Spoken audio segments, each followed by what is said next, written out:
The pediatricians every Thursday by 10 a.m.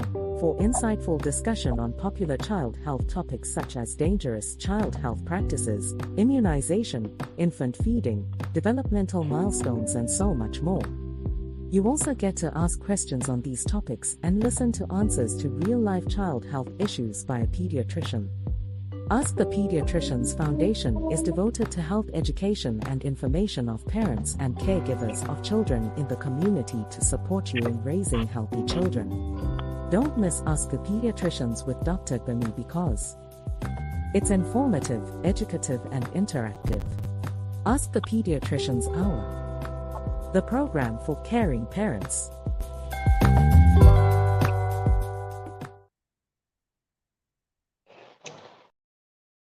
Hello, everyone, and welcome to a fresh episode of Ask the Pediatrician Hour. My name is Gbemisola Boyede. I'm a pediatrician, and I'm your anchor for today's broadcast. Thank you so much for joining us. Whichever platform you are joining us from, whether you are listening on our Facebook page or you are watching from our YouTube channel. And for those of you who are listening to me on Fresh Waves Radio or Ask Dr. Gbemi ATP podcast, I want to say thank you so much for joining us today. This program is brought to you by Ask the Pediatricians Foundation. This foundation is devoted to promoting the health and welfare of all children globally, in Nigeria and sub-Saharan Africa. We do this through health education and information on our social media platforms and also through community medical outreaches to indigent communities where children have very limited access to pediatricians and healthcare professionals. And so this program is a platform where we discuss topical issues that affect the health of our children. And today I'm going to be talking to us, as you have seen on the display earlier, about female genital mutilation.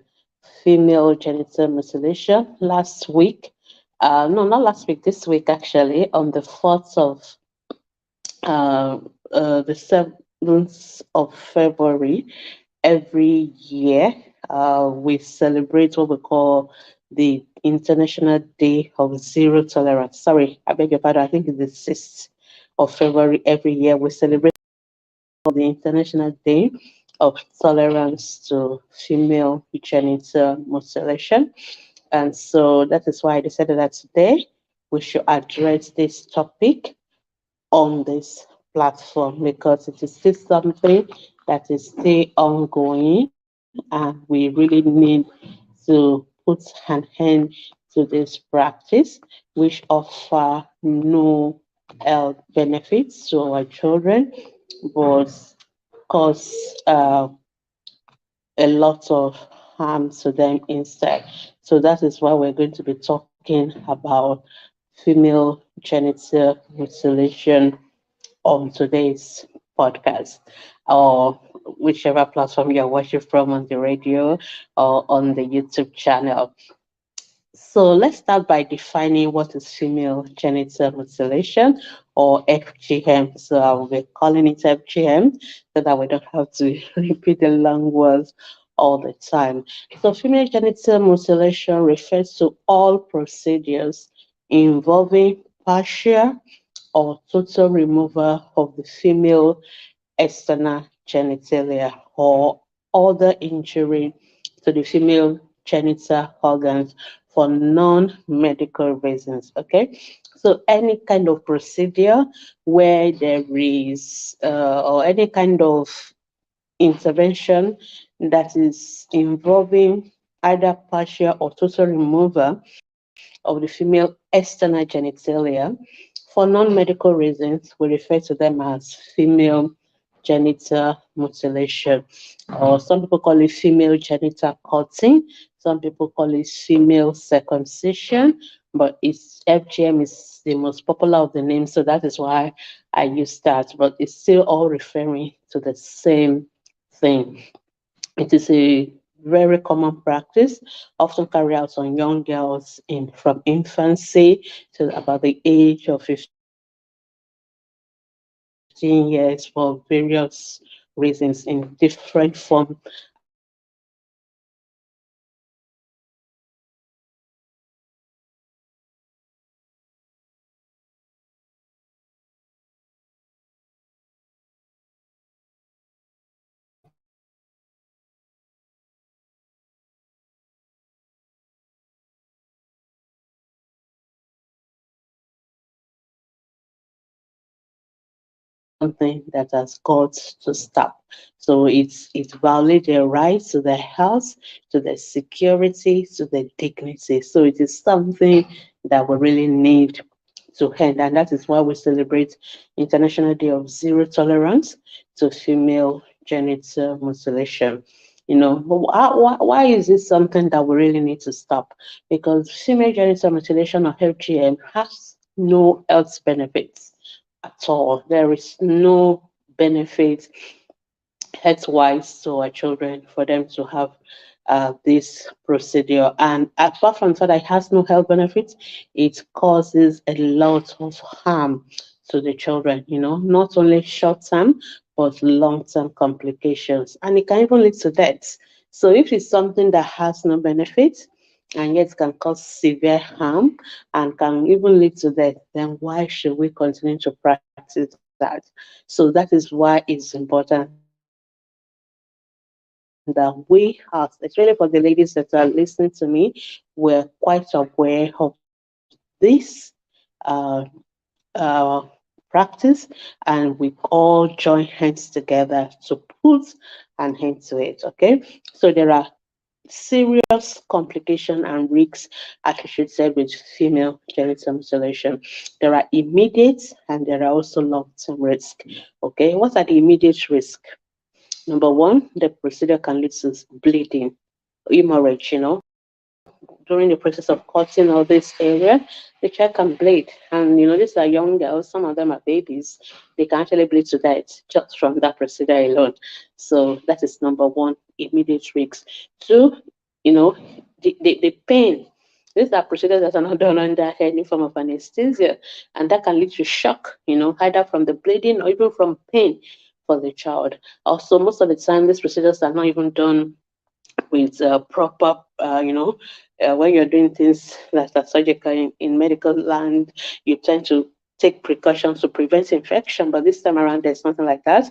And often it's the same tool that is used for almost all the girls at the same time. So infection is a very common consequence. Also, if either immediately or even after the procedure itself, if it's not properly, managed, it can also become infected. So these are things that can happen. What about HIV? You can imagine a child who may already have HIV, he's caught with one tool, and that same tool is used for all the other girls during that procedure, because usually they do it as a ceremony where many people are done at the same time. And that can also lead to transmission of not only HIV, but any of the blood transmissible infections, can happen. And of course, even sometimes the girls won't be able to pass urine after the procedure, and sometimes they are still in pain for days. So these are immediate risk to the girls during that procedure itself. There's bleeding, there's risk of infection. Infection with things as serious with no cure like HIV. There's risks of shock. There's risks of the pain that the children go through, and sometimes they struggle passing urine after the procedure. So these are risks that children can face immediately after the procedure, and why we don't need to allow our girls to go through this procedure.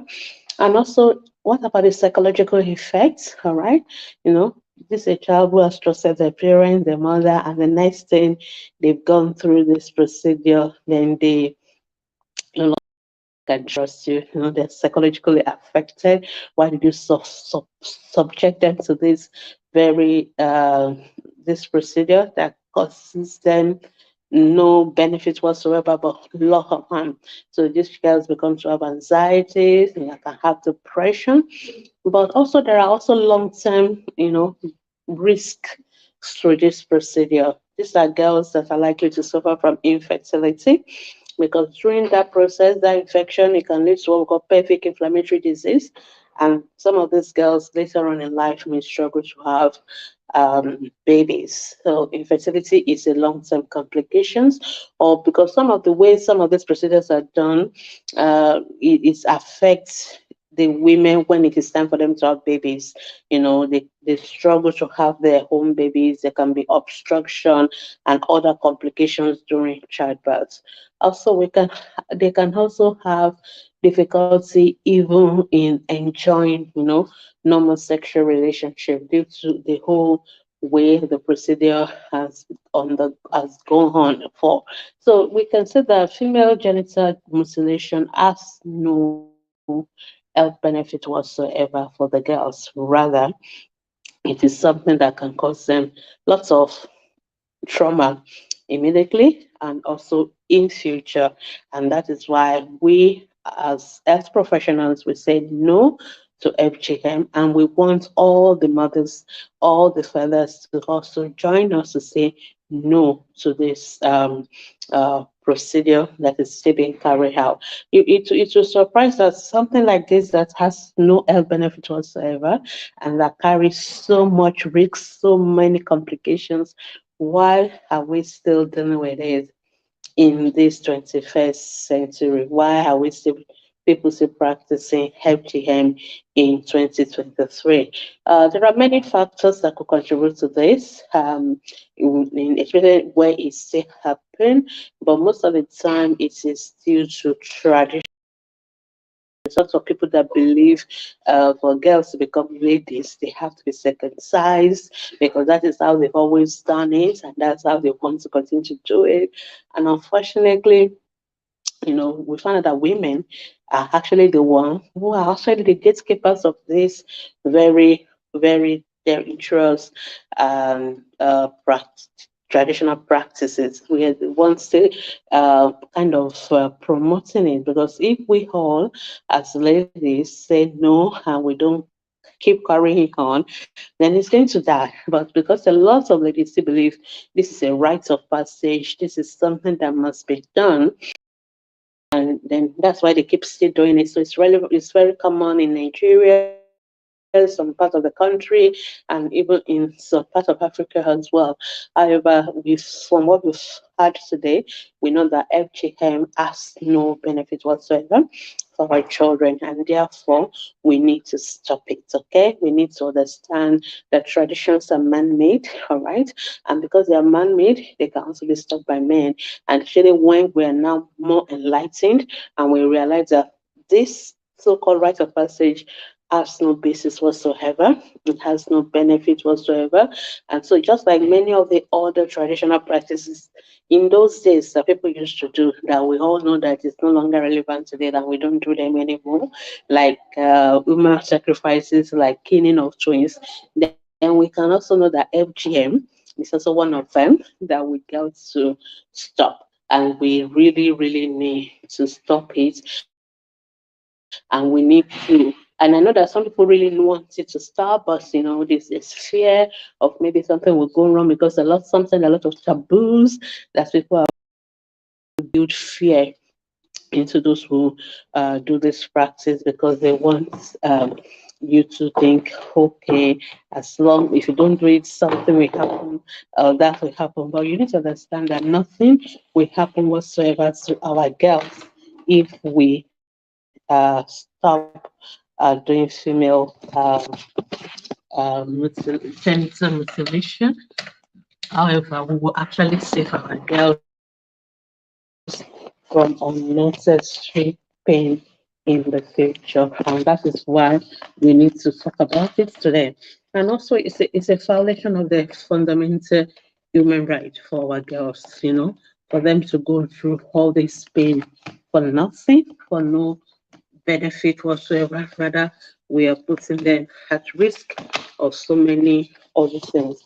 And that is why it is something that we as got to talk about today, and it is something that we have got to stop. All right, it is something that has got to stop, and it begins with you, and it begins with me. It begins with all of us as ladies saying no. If all of us listen to me today, said I'm not going to circumcise my girls, and of course our girls also decide not to circumcise their own daughters, then that practice would die in natural death. It will become zero, and that is what we are looking forward to. All right. So, and there are other. So, what are the ways these people do this procedure? Because I've seen people telling me, "Oh, they don't cut anything much. They just do this. They just do that." No, it doesn't matter what how little it is that is caused or what is done. Or some people even say, "I'm not going to do it in the unhygienic method way. I'm going to go to the health professionals to get a girl circumcised." It is still wrong, okay? Even though you may say, okay, doing it by health professional will make reduce risk of maybe bleeding or infection. But why do you even need to cause in the first place? That is still a violation of the girl's rights. And in some countries, it's actually a criminal offense, whether it is done in that country or it is, you come to that country later on, you take the child outside the country and come back, it's still a criminal offense. For example, in the United Kingdom, it's a criminal offense for you to circumcise any girls or to even take them out of the United Kingdom to go and circumcise them and bring them back. So if they discover, you are going to be prosecuted for that. So it is something that we really need to stop because, like I said, apart from the bleeding and infections, what about the complications of infertility? What about the complications of difficulty with having babies in future? So it is something that has got to stop. And we think that for something this serious, I mean, it is still so widely practiced. The exact numbers of girls and women who have been circumcised, we don't know,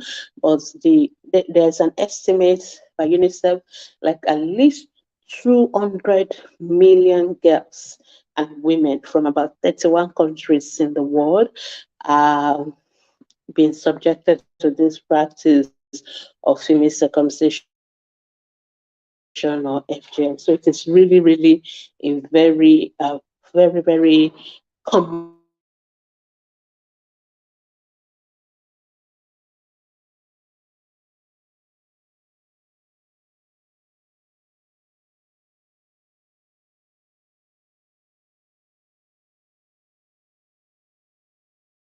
in and that is really, really worrisome that 4 million girls each year at risk of being circumcised. So there are a lot of efforts to reduce female genital mutilation. It's a global effort. We're looking forward to the fact that by 2030, uh, there will be no such incidents happening again. But we're still working towards that because even as at now, there's still about 68 million girls that will still be at risk. All right. So though luckily in most countries the practice is declining, um, but the progress is not even okay. And in some countries, it's still as common as it was today. And in some of those countries, over 50 million, you know, 50% of the girls are being circumcised. And especially in Guinea and Somalia, 50% of the girls are circumcised in those countries. And this is really, really still worrisome. And what is more alarming to us is now the medicalization of FGM. In some of these countries where instead of the old women and those women that used to do those practices, it is now even medical professionals that are doing it, for them. This is wrong. It's actually a violation of medical ethics as well. And it's kind of legitimizing something that is not good, something that has terrible consequences for women. So no, it doesn't matter whether it's a medical professional that does it for you or a non-medical person. The fact is that FGM still carry a lot of harm to our girls, and it is something that we have got to stop. All right. So some ladies will ask and say, "Oh, but we don't cut anything, but we use Vaseline to press down. You know, we press it, we tuck it in, we tuck in the clitoris and all that." There's absolutely no reason for you to do that as well. We should just come to terms with the fact that there's absolutely nothing wrong with the female uh, external genitalia with the girl's clitoris. Lots of women believe that it is because if they don't do that, the girls will be promiscuous. And as I was saying on Monday when we were doing the live Q&A session, it is not female genital mutilation or circumcision that does not make girls promiscuous. Most of the countries where this practice is so rife. Some girls are still promiscuous, some girls still engage in international, prostitution and all that. Even in Nigeria, for example, you would have thought, okay, if that is the reason, a case, then those places where girls are really, really circumcised, then they should not have. But it is actually the opposite. We actually found that most of the places where girls are being trafficked for prostitution, they are mostly in those parts of the country where female circumcision is practiced every day. So it shows that it does not really stop any girl from being promiscuous. What stops our girls from being promiscuous is the values that we instill into them. It is how we raise our children, how we teach them to value themselves, to respect their body, and to go for the best. To as women raise our boys and our girls to know that they're equal, they can all be what they want to be. The girl is not inferior to the boy, you know those are the values that we raise our girls with, that makes them be proud of themselves, proud of their achievements, to the external genitalia. So removing the external genitalia, cutting it or tucking it in is not going to stop the girls from being promiscuous if they want to be. What will stop that is value parenting, teaching our girls the right thing. So let's just leave the female external genitalia alone. Let's not press it down with hot water. Let's not tuck it in. Okay. Let's not apply Vaseline to press it down. It doesn't itch them. It doesn't make them want to have sex. There's nothing in girls when they are mature enough to have sex. There's nothing wrong with them having the urge for sex and, satisfying that urge in a marriage relationship.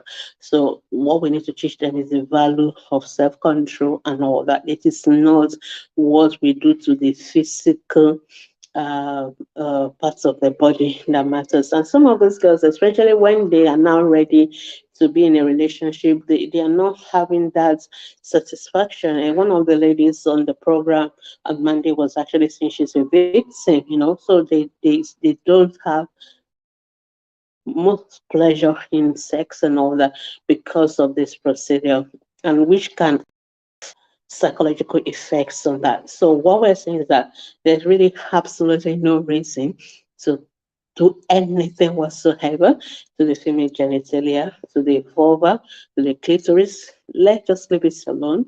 Don't press it with hot water, don't massage it, don't press it down, don't tuck it in, don't apply Vaseline, don't apply powder. Just leave it alone.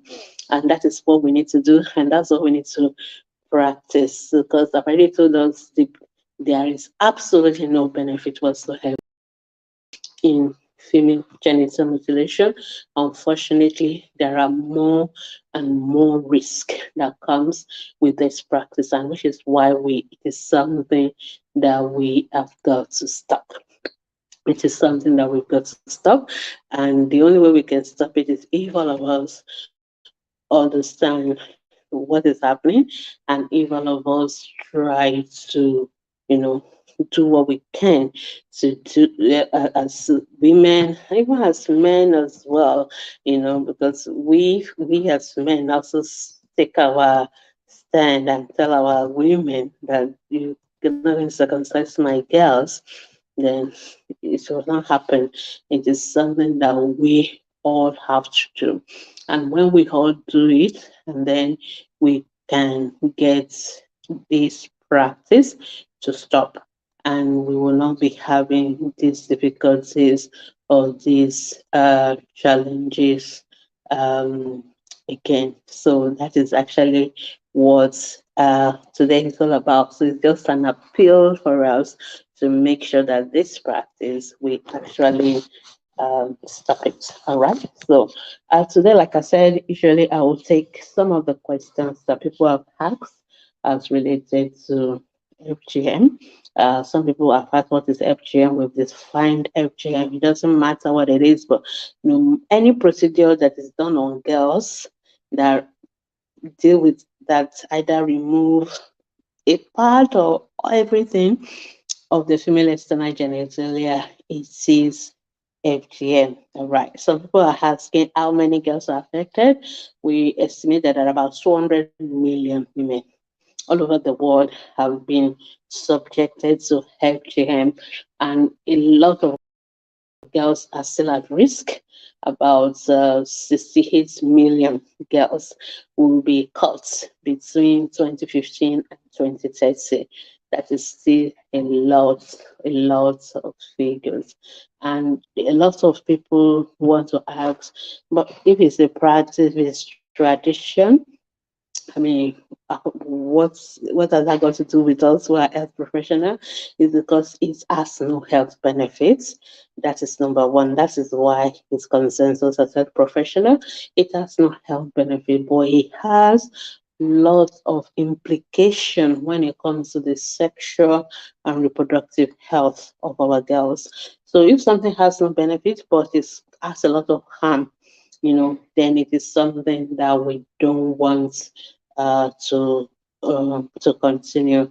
Of course, there are some people ask what type of FGM because there are different types and there are different kind of procedure and there are different kind of people that will do it. But we've talked about the fact that irrespective of whichever method you use, or whether it's done by healthcare professional or even the non-professionals, it still has those consequences, and we really need to get it to stop.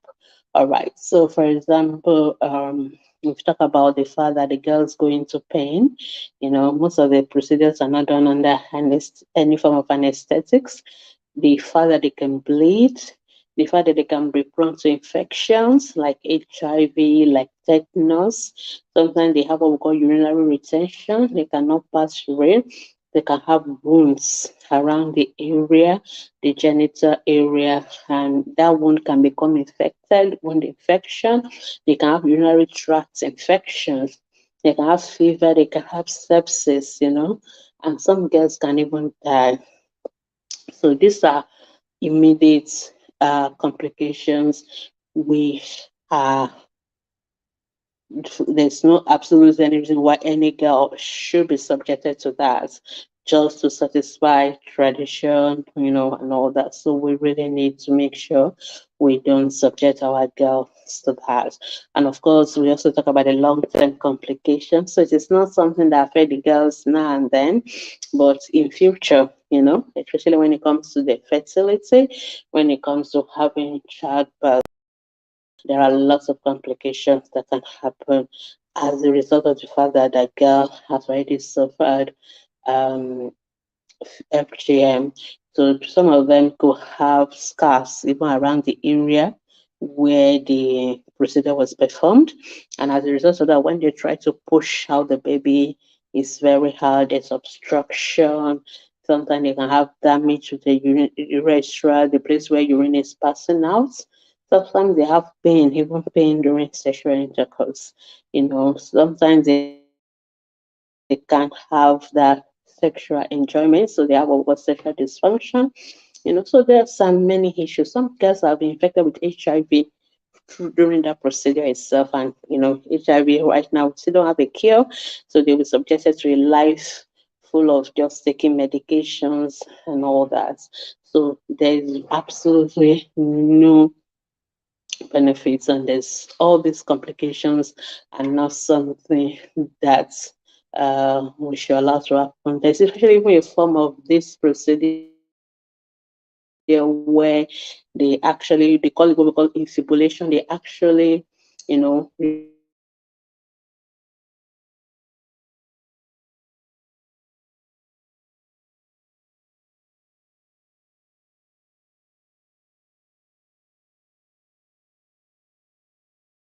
period.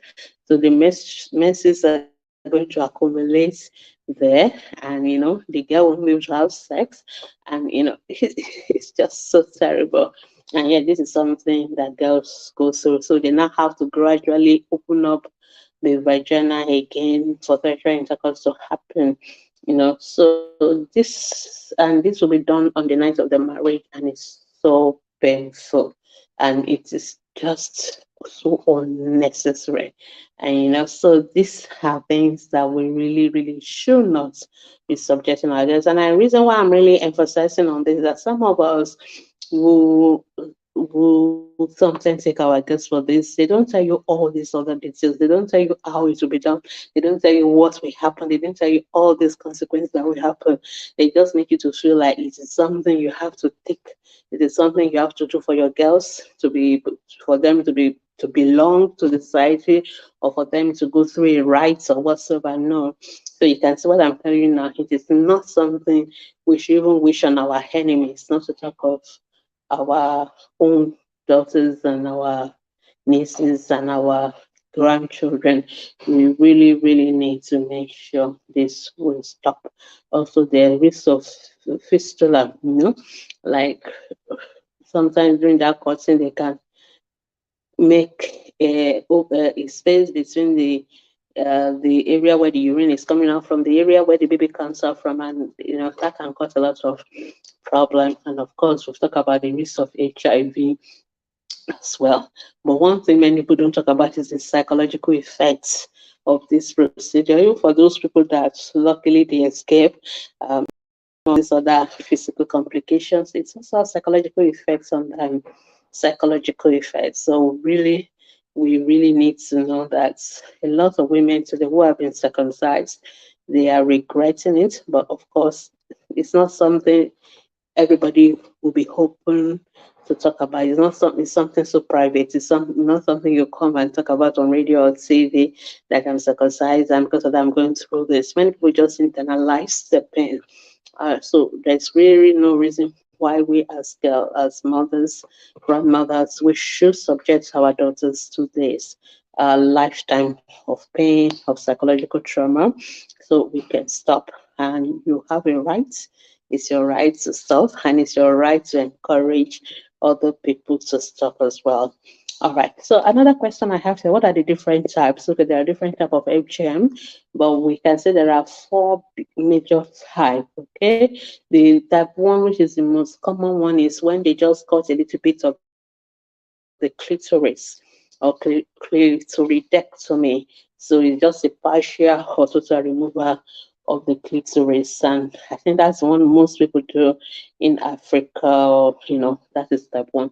There's also type two, where they remove not only the clitoris but they remove the labia minora. So they can leave the labia majora, or sometimes they even remove part of it as well. So it depends from one community to one community. Some people just remove some part, and some people remove everything. So they remove the clitoris, they remove the labia minora, and they remove the labia majora. So that is quite extensive. There's no more further. And the type 3, which is what I described earlier, is the infibulation. So they remove the clitoris, remove the labia minora majora, and then they also now sew up the tie. They sew the vagina opening itself, so that there's nothing can come in, nothing can go out until later on, usually uh, on the night of marriage. And then that is when they now create a little bit of opening inside that, and that is the type 3. This is a very serious one, because even when the kid wants to have a period, nothing's going to come out. So again, it's something we don't want to continue. Also, we have the type 4, which is where, apart from removing the female external genitalia, they put caustic substances into the vagina. Sometimes they scrape, sort of. I can't even begin to describe this. So you can see that this is even the most terrible of them all. So those are the 4 different types of FGM. Whichever one don't. There are other ones that don't fit into type 1 to 4, which is what some others do now. They kind of talking. They will be pressing the clitoris down, and they just kind of talking. They don't want it to show at all, or they will use Vaseline or something to press it down, or powder to press it down. Again, it's still FGM. Even though you've not got anything, you are still mutilating, you are still tampering with the female external genitalia. You should leave it. So the question somebody is asking is that what types are the most common? We have the type 1 and 2, where they remove either the clitoris or the labia minora. Those are the most common. But like we said, it varies from one country to another. But type 3, which is the infibulation, is practiced by 10, it has been experienced by 10% of women, especially in Somalia, Northern Sudan. That's where they do that severe type. All right. So, and the question is, why are there different terms? Why do we have different terms to describe FGM? So some people call it female genital cutting, some people call it female circumcision. Why do we have different terms? The reason why we have different terms are things have gone through different stages. So we've gone from stage of uh, uh, female circumcision. That is when it first started, and because female circumcision people don't seem to like that, and because people begin to compare it to male circumcision and say, okay, why if the male can be circumcised, why the female not be circumcised? But the male circumcision and the female circumcision, they are not exactly the same thing. Male circumcision, for example, can actually be beneficial. It can prevent against penile cancer and all that, and it doesn't cause any harm to the boys. It can actually give them a lot of benefits. Whereas female circumcision is the complete opposite. So we don't want to create the confusion between female circumcision and the male circumcision, and that is why we begin to go away from female circumcision, and then we begin to use the word uh, female, female genital mutilation. And then some people begin to criticize female genital mutilation as well, because it's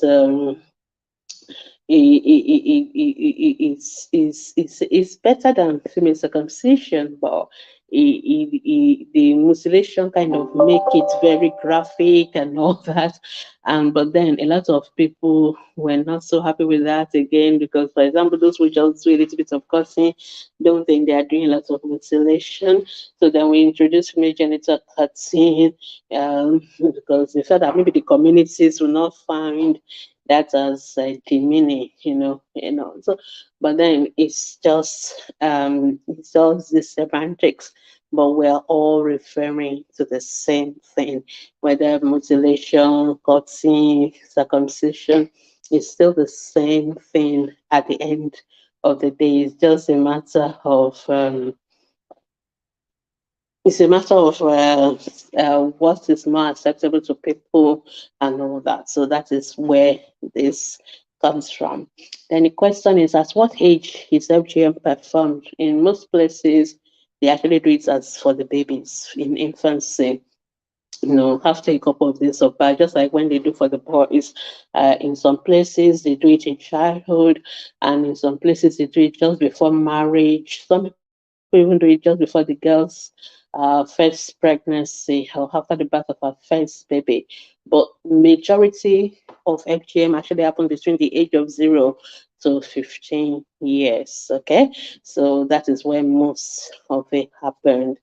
And then where is it really practiced? It is documented in 92 countries. That's quite a lot. 92 countries of the world.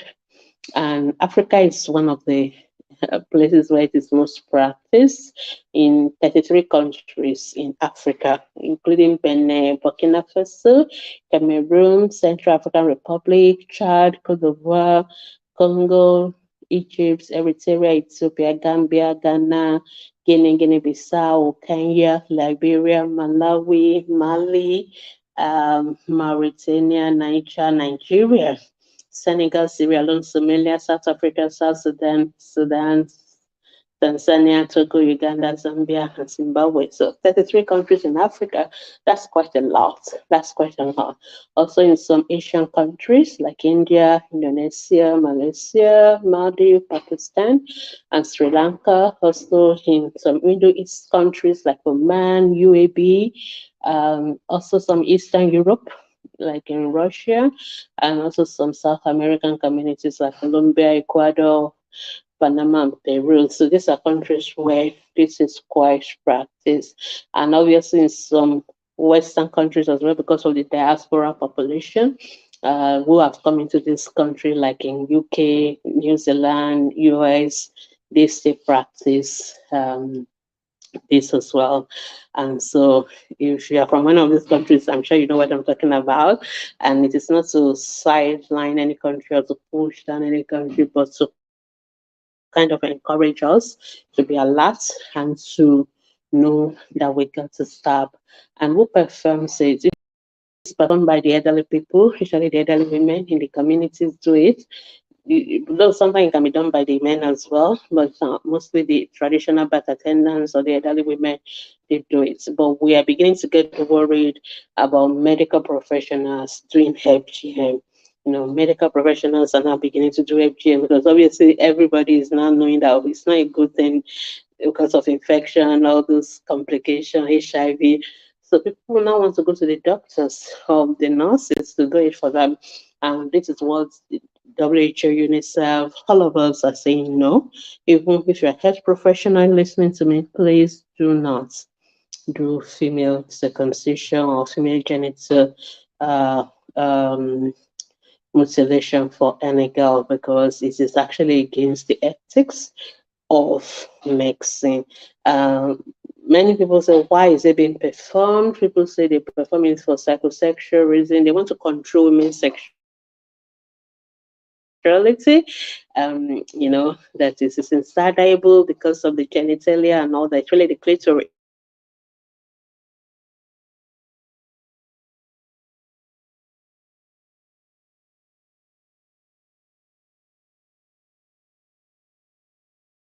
that is because of the religion. But interestingly, neither Christianity or Islam, which are the two major religions in some parts of Africa, endorse FGM. So, and of course, some people do it for socio-economic reasons, or maybe in some places they believe that if you're not yet circumcised, you shouldn't get married and all that. So it is again wrong, unfortunately. And luckily, no religion whatsoever condones FGM. So for the practice that is so common, no, it is not even sanctioned by religion. So some people say, okay, if this is our culture, why should we condemn it? Yeah, we need to understand that culture is important to people, yes, but we also need to run away from anything that is negative culture. There are many ways we can celebrate our girls. Cultures are dynamic. There are something we used to do before we don't do anymore. So if something is negative, if something is not helpful, if something is causing harm, then we need to stop it. We need to stop it. And you need to see, we need to listen to the girls who have gone through FGM. Like I said, many of them are not happy about it, and many of them are really struggling with it, of course. And many of them are coming out to say, no, it should stop. It should stop. So what we have said today is still part of what we are going to do is just to keep appealing to us and encouraging us to say no to female genital mutilation, no to cutting of our girls, no to tampering with the genitals of the girls. Leave it alone. Okay, let's leave it alone. And I believe that if my generation of women and all of us listening to me today, we all begin to say no to this. It's going to die a natural death. The only reason why this practice has continued to exist is because generation after generation keep on passing it down. But if we stand up and say no, no, no, no more female genital mutilation, then it's going to stop. Okay. So I'm going to stop there today. Thank you so much for listening. If you have any question on this particular topic, feel free to post it on Ask the Pediatrician Facebook group. We're always there from Mondays to Saturdays, 24 hours each day, and we will try to answer your questions that you may have. All right, and if you have any particular topic that you would like me to talk about on ATP HOUR, feel free to also send me an email at Dr Gbemisola at askthepediatricians.com, and I'll to address them in subsequent episodes. Once in a while, we also do the live section where we'll answer all these questions that have come in, you know, that we have accumulated over time. Again, if you want to listen to previous episodes, you can either listen to it on our Facebook page, Ask Pediatricians Foundation Facebook page, just go to the video section, or you can go to my YouTube channel, Ask the Pediatricians Foundation YouTube channel, ATP TV with double E at the end. You also search for it, you will find it on YouTube. And also, I have a podcast platform, Ask Dr. Gbemi ATP Podcast. You can also listen to all the previous discussions about my podcast. And I also want to encourage you to help us to share this video, help us to share the podcast, help us to share the link to your friends, invite them to learn, because the more people that are aware of this, and then the better for our children and the better for Africa, Sub-Saharan Africa. Our goal and our mission is to see that no child should die from preventable causes of death, and that is why we do all this health education, health promotion. We just want to make sure that we are all equipped with the information. We're all empowered as parents, as caregivers of children, with everything we need to do to make sure that our children do not die from preventable causes of death. So till I come again your way next week with a fresh episode, discussing another topic that has to do with death of our children. Thank you so much for listening, and keep spreading information. No to HGM. Bye.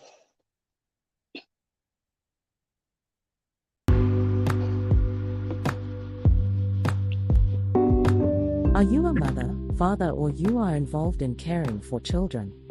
If yes, then listen to Ask the Pediatricians every Thursday by 10 a.m. for insightful discussion on popular child health topics such as dangerous child health practices, immunization, infant feeding, developmental milestones, and so much more. You also get to ask questions on these topics and listen to answers to real-life child health issues by a pediatrician. Ask the Pediatricians Foundation is devoted to health education and information of parents and caregivers of children in the community to support you in raising healthy children. Don't miss Ask the Pediatricians with Dr. Gbemi, because it's informative, educative, and interactive.